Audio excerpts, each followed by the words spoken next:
विश्वानि देव सवितरदुरितानि परासुव यद्भद्रं तन्न आसुव। ॐ सहना भवतु सहनौ भुनक्तु सह वीर्यं करवावहै तेजस्विनावधीतमस्तु मा विद्विषावहै। ओम शांति शांति शांति। ओम श्री परमात्मा नमः। सांख्य कारिका का हम अध्ययन कर रहे थे, जिसमें प्रकृति के 7 रूपों से बंधन और ज्ञान रूप एक लक्षण से, एक रूप से मुक्ति का कथन किया गया। कारिका संख्या 63 में ये बात कही गई कारिका कार्य के द्वारा कि अज्ञान, धर्म, अधर्म, वैराग्य, अवैराग्य, ऐश्वर्य और अनैश्वर्य, ये 7 रूपों में प्रकृति अपने आप को बांधती है। प्रकृति का बंधन क्या है? ये शरीर है, मन है, बुद्धि है, इंद्रियां हैं, ये जगत है। और जब ज्ञान हो जाता है तो फिर इसको तोड़ देते हैं, इस बंधन को। यानी कि वही प्रकृति है। प्रकृति में जो मुख्य घटक है, जहाँ पर बंधन और मुक्ति, जहाँ एक संधि होती है, जैसे बंधन और मुक्ति जहाँ है, तो वो एक जो जुड़ाव है प्रकृति का पुरुष के साथ, यही तो बंधन का स्वरूप है। अब वो कहा जाए कि भाई प्रकृति आकर के स्वयं बांध लेती है पुरुष को, या कहा जाए कि पुरुष प्रकृति से बंध जाता है। सिद्धांत यह है कि प्रकृति ही अपने आप को बांधती है, पुरुष तो वही का वही रहता है, पुरुष कुछ नहीं करता। लेकिन कुछ भी हो, संयोग तो मानना पड़ता है, दोनों का संयोग तो कहीं ना कहीं मानना पड़ता है। तो संयोग जहां होता है वो एक, कहां पर हम संयोग माने? क्योंकि 2 चीज जब आपस में संयुक्त होगी तो जिस जगह संयुक्त होगी, ऐसा तो होगा ना कि सब में संयुक्त हो जाए। एक जगह कोई जुड़ाव होगा और वहीं के जुड़ाव के कारण वस्तु अपने आप में, सब वस्तु जुड़ी हुई मानी जाती है। एक जगह ही जुड़ा हुआ, ऐसा नहीं कि सब में जुड़ जाए। एक के जुड़ाव के एक जगह होगी। ये 2 वस्तु है, 2 वस्तु के यहाँ पर जुड़ जाए तो अब सब एक हो जाएगी, इन दोनों को एक माना जाएगा। तो इसका जुड़ाव, तो ये पॉइंट है, इस केंद्र बिंदु पर ये जो है जुड़े हुए हैं। ऐसे ही प्रकृति पुरुष का यदि जुड़ाव देखा जाए तो वो भी कहीं एक बिंदु पर जुड़ाव होगा और वहीं के जुड़ाव के कारण पूरा जुड़ाव समझा जाता है। वह क्या है? तो पंचभूतों से लेकर के यदि देखें महतत्व पर्यंत जो प्रकृति का विकार है, उनमें जो प्रथम महतत्व बुद्धि तत्व है, वहीं पर प्रकृति पुरुष का जुड़ाव है। बुद्धि तत्व ही मुख्य है, उसी से बंधन है और उसी से मुक्ति है। तो बुद्धि में जो वृत्ति बनती है, अज्ञान मूलक जो वृत्ति बनती है रूप रसगंध आदि विषयों का, वो बंधन है, उससे सुख दुख होता है। और राग द्वेष से निवृत्त होकर के जो आत्माकार कारित वृत्ति बनती है, वो वृत्ति जो है मुक्ति का कारण है। ये वृत्ति क्या है? पंचवृत्तियां बताई गई हैं योग दर्शन में। प्रमाण, प्रमेय, विकल्प आदि जो 5 वृत्तियां हैं, वो 5 वृत्तियां हैं चित्त के माध्यम से हैं, चित्त से ही होते हैं। क्योंकि अंततः जो अनुभव होता है, अनुभूति होती है आत्मा को, तो अंतःकरण के कारण होती है। बाकी सब तो बता ही गई कारिका में कि ये सब झरोखे हैं, द्वारी द्वाराणी शेषाणी, ऐसा करके कारिकाकार ने बताया कि शेष तो जो ये इंद्रियां हैं, पंच ज्ञान इंद्रिया, ये तो झरोखे हैं। बस रूप को आने के लिए आँख बना दिया, शब्द को जाने के लिए कान बना दिया। लेकिन आँख अनुभव नहीं करती, कान अनुभव नहीं करता, अनुभव कोई और करता है। अंतःकरण के माध्यम से आत्मा करता है, तो अंतःकरण अंदर रहता है और वही आत्मा को सुख दुख का अनुभव कराता है। तो मुख्य जो जुड़ाव है वो बुद्धि का और आत्मा का ही माना जाता है। इसलिए योग दर्शन में ये बात बार बार वहां कही जाती है कि प्रकृति पुरुष का संयोग का मतलब बुद्धि सत्व और चित्त सत्व, इन दोनों के जुड़ाव को ही बंधन कहा जाता है। पूरा का पूरा बंधन नहीं ले जाता है। दोनों जुड़ गया तो बाकी सारे तो अपने आप जुड़ गए। बुद्धि जुड़ गई तो बुद्धि के विकार है, अहंकार, अहंकार का विकार है एकादश इंद्रियां, पंचतन्मात्र, पंचतन्मात्र के विकार है पंचभूत, वो तो अपने आप जुड़ ही जाएंगे। क्योंकि मूल जुड़ गया तो उसके कारण तो अपने आप जुड़ ही जाएंगे। इसलिए मुख्य जो जुड़ाव है, मुख्य बंधन है, वह प्रकृति अर्थात बुद्धि तत्व और पुरुष तत्व, इन्हीं के बीच में। और यहीं पर खेल हो जाता है कि उस वृत्ति को हटा करके जो भोगात्मिका वृत्ति है, भोग दिलाने वाली वृत्ति है, रूप की, रस की, गंध की, शब्द की, जो राग मूलिका है, तो उसको हटा करके और हम क्या कर दे, हटने मात्र से, केवल हटाना है और कुछ करना नहीं है। पुरुषाकार कारित वृत्ति बनानी नहीं पड़ती। पुरुष तो अंदर है, पहले से है, वो वृत्ति आ करके उसके स्वरूप को ढक देती है। जिस प्रकार से दर्पण है, तो दर्पण के यदि सामने बार बार कोई व्यक्ति आए तो दर्पण का अपना स्वच्छ स्वरूप नहीं दिखेगा कि दर्पण का अपना स्वरूप क्या है, वो चित्र को दिखाएगा जो सामने खड़ा है उसका।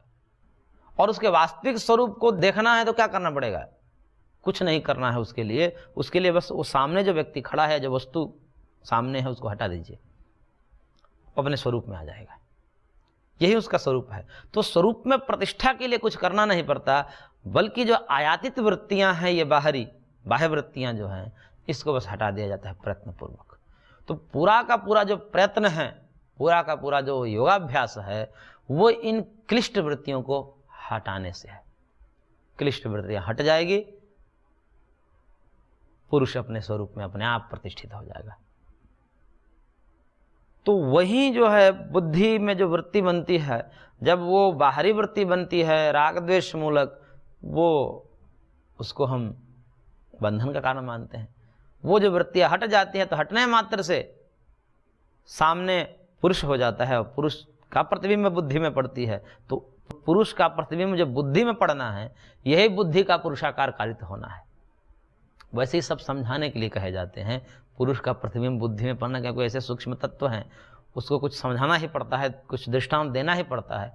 ऐसा कोई ना समझ ले कि पुरुष का प्रतिबिंब कैसे बनेगा, पुरुष तो जो है त्रिगुणातीत है, वो तो निरवयव है, उसका प्रतिबिंब कैसे बनेगा। प्रतिबिंब तो सावयव चीज़ों का बनता है, जैसे सूर्य आदि, जैसे घटपट आदि वस्तुओं का प्रतिबिंब बनता है, क्योंकि वो सावयव हैं, अणुओं से मिलकर बने हैं। और आत्मा तो परमाणु से रहित है, तो किसी परमाणु से बना नहीं, तो फिर उसकी कैसे वृत्ति, कैसा प्रतिबिंब बनेगा। ऐसा कोई आक्षेप उठाने लगे तो ये ठीक नहीं है। ये बस समझाने मात्र के, एक दृष्टांत के माध्यम से आप समझ जाइए, सूक्ष्म चीज़ों को समझ जाइए, क्योंकि सूक्ष्म तत्व को जो है समझाने के लिए भी हम स्थूल दृष्टांत का ही सहारा लेंगे। क्योंकि सूक्ष्म चीज़ को समझा रहे हैं और सूक्ष्म ही दृष्टांत दे तो समझना और मुश्किल हो जाएगा, समझ से बाहर हो जाएगा। तो समझाने मात्र के लिए सब प्रक्रिया है, उसको हम प्रतिबिंब कह देते हैं। उसी प्रतिबिंब को जो है पुरुषाकार कारित वृत्ति कर देते हैं या ब्रह्माकार कारित वृत्ति कह देते हैं। और वह वृत्ति जो है ज्ञान है, और वही वो जो वृत्ति बनी है किसमें बनी, बुद्धि में बनी है, और बुद्धि प्रकृति का विकार है। तो इस कारण से मानो कि वो प्रकृति का ही धर्म है, क्योंकि प्रकृति की विकृति है बुद्धि। तो प्रकृति की विकृति होने से उस बुद्धि में ब्रह्माकार कारित वृत्ति बन रही है, पुरुषाकार कारित वृत्ति बन रही है, तो वृत्ति अंततः किसका धर्म माना जाएगा, प्रकृति का ही धर्म माना जाएगा। तो उस एक ज्ञान रूपी वृत्ति से, ज्ञान रूपी एक रूप से जो प्रकृति अपने आप को मुक्त कर देती है, फिर ये सब बंधन हटा देगी। ये शरीर का बंधन है, ये सूक्ष्म शरीर का बंधन है, उसका संसरण है, वो सब हटा देगी। तो अपने एक रूप से जो है अपने आप को मुक्त भी कर देती है और अपने आप को 7 रूपों से बंधन में भी डाल देती है। और जो एक रूप इसलिए कहा क्योंकि कोई ये ना समझ ले कि इस ज्ञान के अतिरिक्त और भी कुछ कारण हैं जो इसको मुक्त करने के लिए उपयोगी हैं या सहयोगी हैं। ऐसा नहीं है, एकमात्र ज्ञान ही मुक्ति का कारण है। इसमें न विकल्प है और नहीं इसमें कोई ऐसा है कि समुच्चय है। समुच्चय और विकल्प, नियत कारणत्वात् न समुच्चय विकल्पौ, कि नियत कारण है, इसमें समुच्चय भी नहीं है। समुच्चय का मतलब कि 5 चीजें मिल करके तब मुक्ति मिलेगी, या 10 चीजों को मिलाकर तब मुक्ति का कारण माना जाए, ऐसा नहीं है। अथवा विकल्प मान लीजिए कि नहीं, इससे भी नहीं, इससे न सही, इससे सही। विकल्प में ये होता है कि भाई इससे नहीं हो रहा तो इससे भी हो जाएगा। कहेंगे मुक्ति में ऐसा नहीं है। प्रतिनियत कारणत्वात् तदुच्छेत्तिर ध्वान्तवत्, सांख्यकार ने सूत्र दिया कि मुक्ति के प्रति नियत कारण है, वो है ज्ञान। वो किस प्रकार से नियत कारण है, तो कह रहे कि ध्वान्तवत्, जैसे अंधकार को नष्ट करना है तो अंधकार को नष्ट करने के लिए एकमात्र कारण प्रकाश है। प्रकाश का अतिरिक्त न कोई विकल्प है और नहीं समुच्चय कि प्रकाश के साथ और भी कुछ चीजें चाहिए, केवल प्रकाश नहीं कर पाएगा, ऐसा भी नहीं है। केवल मात्र प्रकाश करोड़ों वर्ष के अंधकार को एक क्षण में दूर कर देता है। तो इसलिए एक रूपेण कहा, एक ही रूप है। मुक्ति यदि चाहिए तो केवल ज्ञान, और ज्ञान से अतिरिक्त और कोई उपाय ही नहीं, इसलिए एकेन रूपेण ऐसा कहा। अब यह जो एक रूप है ज्ञान रूप, वह कैसे आएगा, उसकी क्या साधना है, उसकी क्या प्रक्रिया है, तो उसको बताते हुए कारिकाकार कर रहे हैं। कारिका संख्या 64 में एवं तत्वाभ्यासान्नास्मि न मे चाहमित्यपरिशेषम् अविपर्याद् विशुद्धम केवलमुत्पद्यते ज्ञानम। करेंगे एवं तत्वाभ्यासात्, इस प्रकार के तत्वाभ्यास करने पड़ेंगे। इस तत्व का अभ्यास बारंबार करना पड़ेगा। आवर्तिरसकृत उपदेशात्, ये सांख्यकार ने सूत्र दिया, ये सूत्र ब्रह्मसूत्र में भी आया है। आवर्ति है सकृत उपदेशात, बारंबार उसकी आवृत्ति करने पड़ेगी इस तत्व ज्ञान की। और आवृत्ति किस रूप में होगी, क्योंकि तत्व ज्ञान है, तत्व ज्ञान तो साध्य है, तो साध्य की आवृत्ति तो हो नहीं सकती, साधना की तो आवृत्ति होगी। जो साधन होगी उसी की तो हम आवृत्ति करेंगे। साध्य तो अभी प्राप्त ही नहीं हुआ है, उसकी आवृत्ति की तो प्रश्न ही नहीं है यहाँ पर।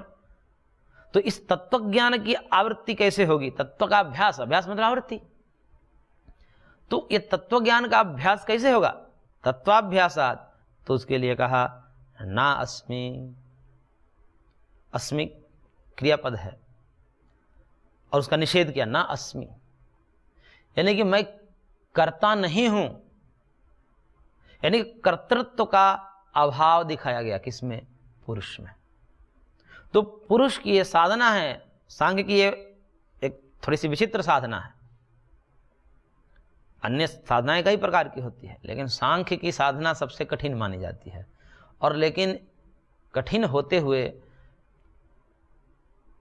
बहुत कम समय में ये मुक्ति दिला देती है। तो कठिन है, मार्ग कठिन है, लेकिन समय की दृष्टि से देखा जाए तो कहते हैं कि तत्क्षण मुक्ति करा देती है, उसमें विलंब नहीं करते।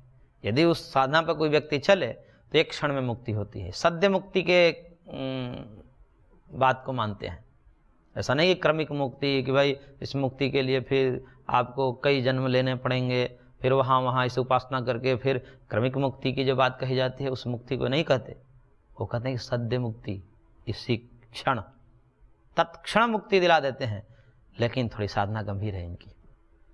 और इसकी आवृत्ति कह रहे हैं कि न अस्मि, मैं नहीं हूँ, मैं क्रिया नहीं हूँ, यानी कि आत्मा में कर्तृत्व का निषेध कर दिया कि आत्मा करता नहीं है। जो भी हम कर रहे हैं, संकल्प, विकल्प, अध्यवसाय, ये जो भी हम कर रहे हैं ये मैं कर रहा हूं। जो भी क्रियाकलाप हमारे द्वारा हो जाए वो मैं कर रहा हूं।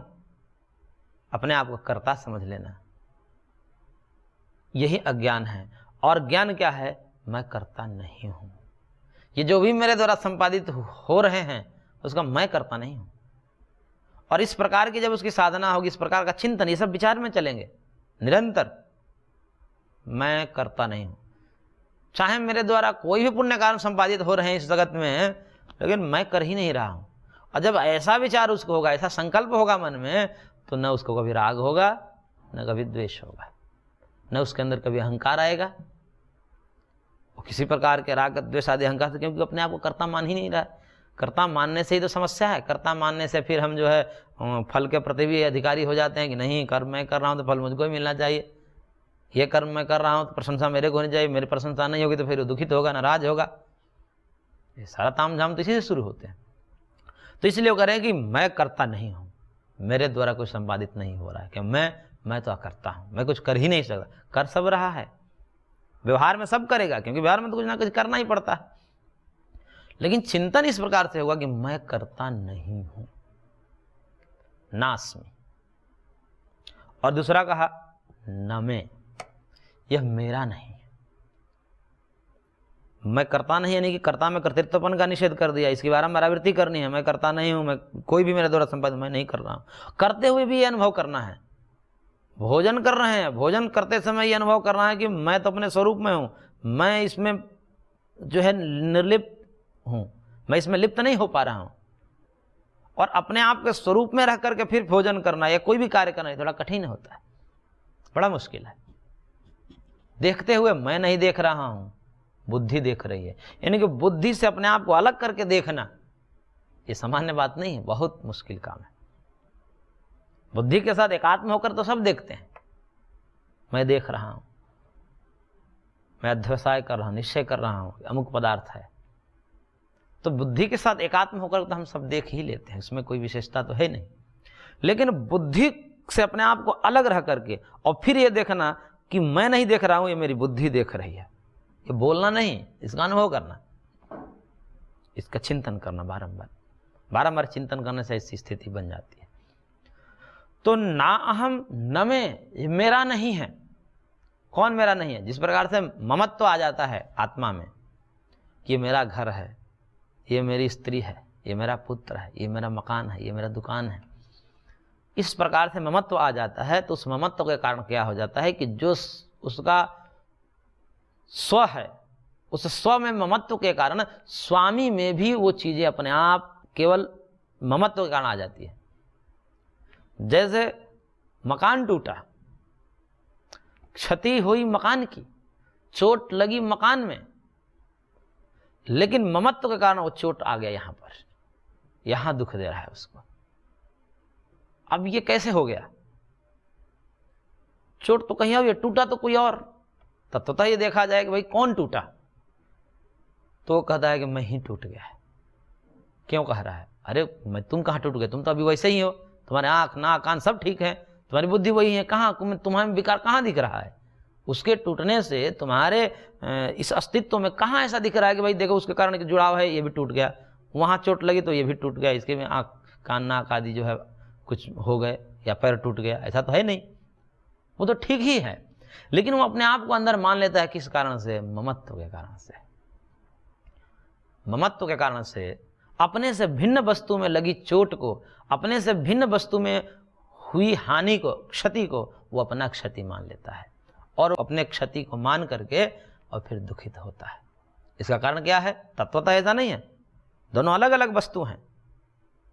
अलग अलग वस्तु होने पर भी भिन्न वस्तु में कोई चीज हो रही है तो उसका परिणाम उससे भिन्न वस्तु में आ रही है, तो इसका एकमात्र कारण है ममत्व। इसी प्रकार से शरीर में भी देखते हैं कि मैं शरीर से भिन्न हूं, शरीर मेरा स्वरूप नहीं है। और यदि शरीर में कोई विकृति हो रही है तो शरीर में हुई विकृति को अपने में विकृति को नहीं देखता। और जब शरीर में ममत्व हो जाता है, शरीर को हम ये कहते हैं कि शरीर ही मैं हूं, तो फिर कहते हैं मैं बूढ़ा हो गया, मैं जवान हो गया, मैं बालक हूं।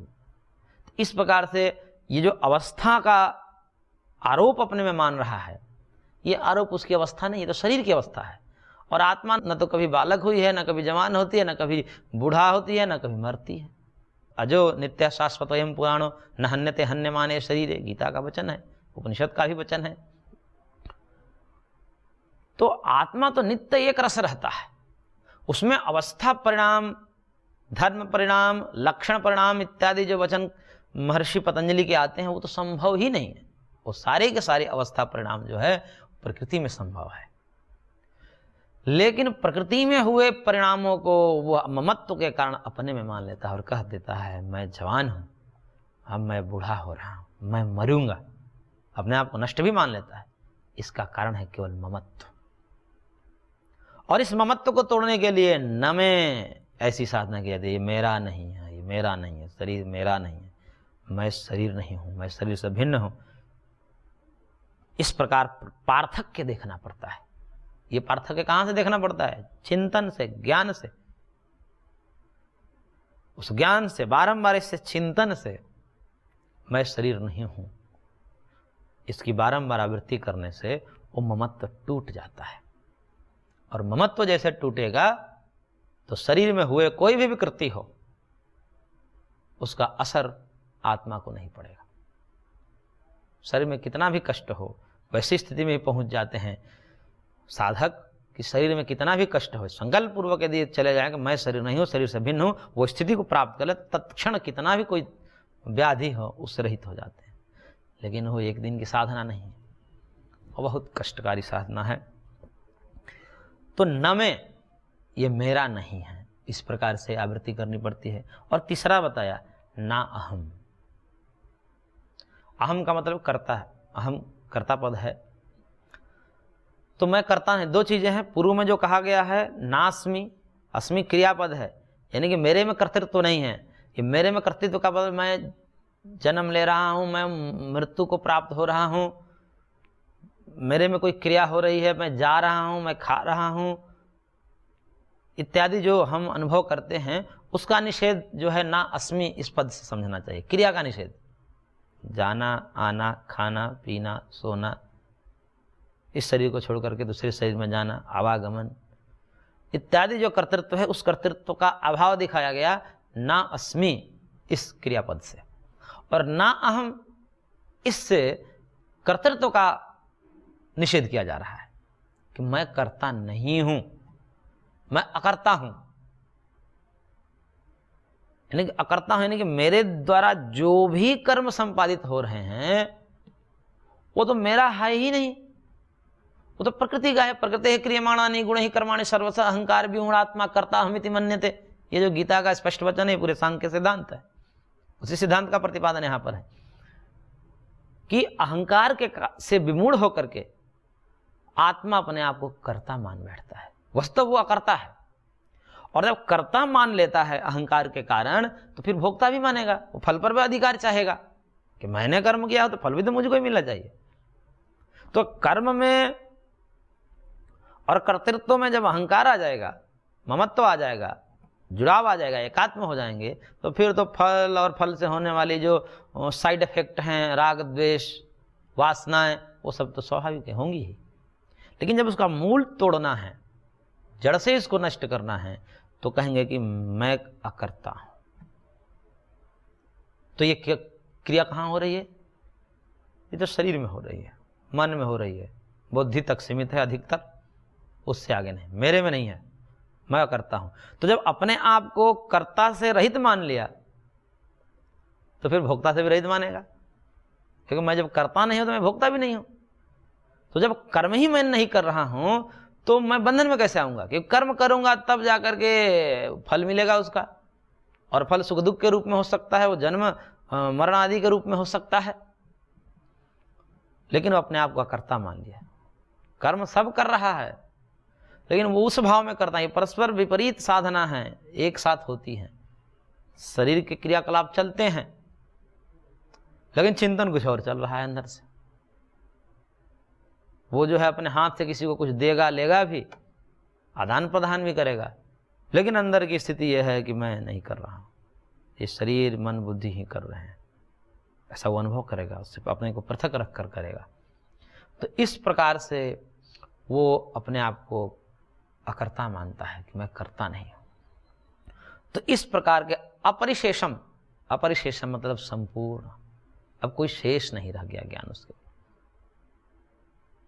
संपूर्ण ज्ञान को प्राप्त कर लिया। वो ज्ञान कैसा है उसका विशेषण बताया महर्षि ने, अविपर्याद विशुद्धम।